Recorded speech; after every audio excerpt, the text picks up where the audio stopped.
Hey everyone, welcome back to Car Flash, the channel where spec sheets get stripped down to reality, where glossy brochure photos face the cold truth of the lens, and where every car, whether it's a reborn icon or a fresh attempt at dominance, has to prove if it really deserves the hype. Today, we're diving into one of the most anticipated legends of modern performance, the 2026 Nissan GT-R R36. The Godzilla name has carried weight for decades, with the R32, R33, and R34 cementing cult status, and the R35 holding the throne for almost 2 decades with relentless tuning potential. But now, with the R36, Nissan is finally bringing a new chapter, and the question is simple: has Godzilla evolved enough to keep up with the monsters of today? Exterior: looking at the car from the front, it's immediately clear Nissan wanted to modernize without abandoning the aggression that defines the GT-R. The grille is wider and lower,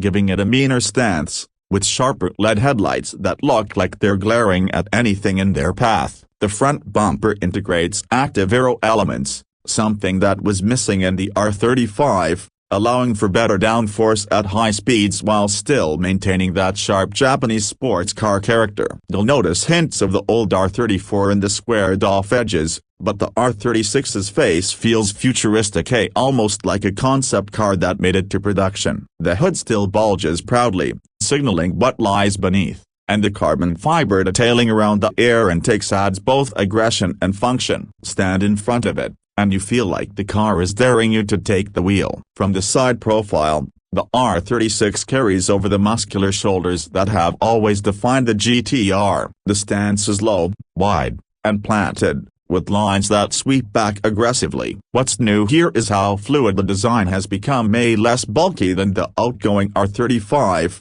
but still unmistakably GT-R. The wheel arches flare out, housing massive forged alloys that can stretch up to 21 inches depending on trim. The side skirts are sculpted, integrating airflow management, and the door handles sit flush now, a small detail but one that keeps the side clean and aerodynamic. The roofline flows down into a fastback silhouette, clearly inspired by the old Skyline heritage, but executed with modern precision. In person, it looks both brutal and elegant, a balance that few cars manage to strike. Swinging around to the rear, the designers knew they couldn't mess with tradition. The signature quad-round taillights remain, but now they've been reinterpreted with LED rings that seem to float within the housing, giving a 3D effect. The rear diffuser is massive, clearly engineered for track use, and the quad exhaust tips are now hexagonal, integrated neatly into the bumper. The spoiler is an active aero wing,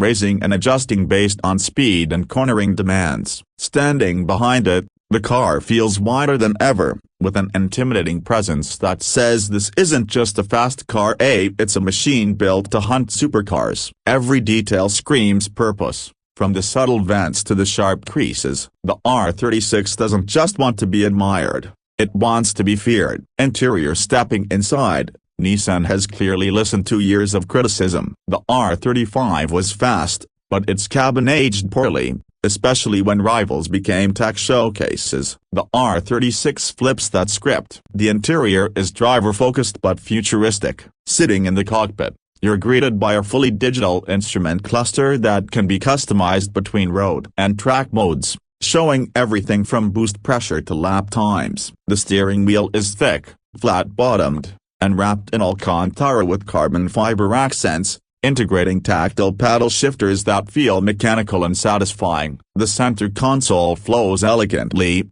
housing a massive infotainment screen that finally feels on par with what rivals offer, but crucially, Nissan hasn't overloaded it. Physical buttons remain for key performance settings, so you don't have to dig through menus while pushing the car. The seats are lightweight racing buckets in higher trims, wrapped in leather and Alcantara, bolstered enough to pin you during track days but still comfortable for long drives. Rear seats technically exist, but as always with the GT-R, they're more symbolic than practical. Ambient lighting, premium Bose audio, and high-quality materials lift the cabin into the modern era. It's still not as luxurious as a Porsche 911 Turbo, but it feels purposeful, like a proper Japanese performance car that balances tradition and technology. Now, let's talk about what everyone cares about: performance. Under the hood, Nissan has chosen evolution over revolution. The R36 still houses a twin-turbo V6, but this time it's heavily revised with hybrid assistance. The exact figures depend on trim, but the range-topping Nismo edition pushes over 800 horsepower thanks to electric motor integration, while the base model sits closer to 650. The hybrid system isn't here just for efficiency. It fills in torque gaps, sharpens throttle response, and gives the car brutal acceleration off the line. Expect 0 to 60 times in the mid 2-second range for the higher trims, putting it right up there with the Porsche 911 Turbo S and even the Ferrari 296 GT. The all-wheel drive system has been completely reworked with more torque vectoring, allowing the R36 to feel sharper in corners while still delivering that signature GT-R grip. The transmission is a new dual-clutch unit, faster and smoother than the old one, with launches that feel like being punched by a freight train. On track, Nissan claims the R36 is the most capable GT-R ever, shaving seconds off the R35 Nismo's lap times. And while numbers impress, the character matters more. The R36 still feels raw, mechanical, and aggressive. Unlike the more sanitized electric supercars popping up, it's a car that fights you a little, reminding you why people fell in love with Godzilla in the first place. Pricing is where things get tricky. The base R36 starts around $130,000, already a big jump from the R35's original positioning as the affordable supercar. But times have changed, and Nissan is clearly aiming to place the GT-R against the likes of Porsche, McLaren, and Ferrari. The mid-trims push closer to $160,000, while the full-blown Nismo spec edges past $200,000. That's a lot of money, but when you consider the performance on tap, it's still a bargain compared to European rivals delivering similar numbers. The challenge is whether buyers see Nissan as a true competitor at that price point,